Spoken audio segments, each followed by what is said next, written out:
అవినీతికి అడ్డుకట్ట వేస్తే సంక్షేమ కార్యక్రమాలన్నీ అమలు చేయవచ్చని కూటమి నేతలు అన్నారు. ప్రజాప్రభుత్వం అధికారంలోకి వచ్చాక మేనిఫెస్టోలో పెట్టిన సంక్షేమ కార్యక్రమాలన్నీ అమలు చేస్తామన్నారు. 5 ఏళ్లలో జగన్ 8 లక్షల కోట్ల అవినీతి చేశారని తెలుగుదేశం అధికార ప్రతినిధి పట్టాభి విమర్శించారు. కూటమి మేనిఫెస్టోలోని బొమ్మలపై వైకాపా నేతలు రాజకీయాలు చేస్తున్నారని భాజపా నేత లంకా దినకర్ మండిపడ్డారు.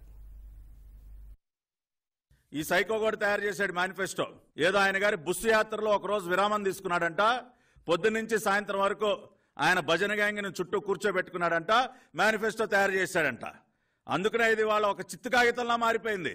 కానీ మా మేనిఫెస్టో ఎంత కసరత్తు జరిగిందో, ఎంత భారీ ఎక్సర్సైజ్ తర్వాత ప్రజల ఆకాంక్షలు నెరవేర్చే విధంగా రూపొందిందో ముందుగా ఆ వ్యత్యాసాన్ని గమనించాలి. అందుకనే ఇవాళ ఇది బ్లాక్ బస్టర్ హిట్.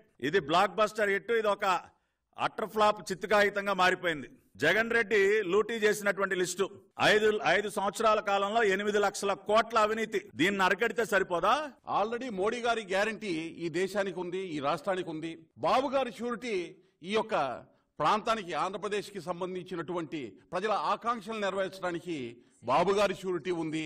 ఈ 2 అంశాలు కూడా మహాశక్తిగా ఎన్డీఏ విక్టరీకి లీడ్ చేస్తున్నాయి అనేటటువంటి అంశాన్ని భారతీయ జనతా పార్టీ తన యొక్క మద్దతుని, ఏదైతే మేనిఫెస్టో టీడీపీ జనసేన విడుదల చేశారో మా మద్దతుని స్పష్టంగా తెలియజేయటం జరిగింది. మేము హాజరు కావటం జరిగింది. మేనిఫెస్టోల మీద బొమ్మల గురించి మాట్లాడుతున్నారు. ఈ మేనిఫెస్టోలో ఎన్డీఏలో కూడా ఒక ఆంధ్రప్రదేశ్ లోనే కాదు, ఉత్తరప్రదేశ్ లో ఎన్డీఏ భాగస్వామ్యాలు ఉన్నాయి, బీహార్లో నితీష్ కుమార్ గారు ఉన్నారు, కర్ణాటకలో జేడీఎస్ పార్టీ తోటి మాకు కూటమి ఈ ఎన్నికల్లో ముందుకెళ్తుంది.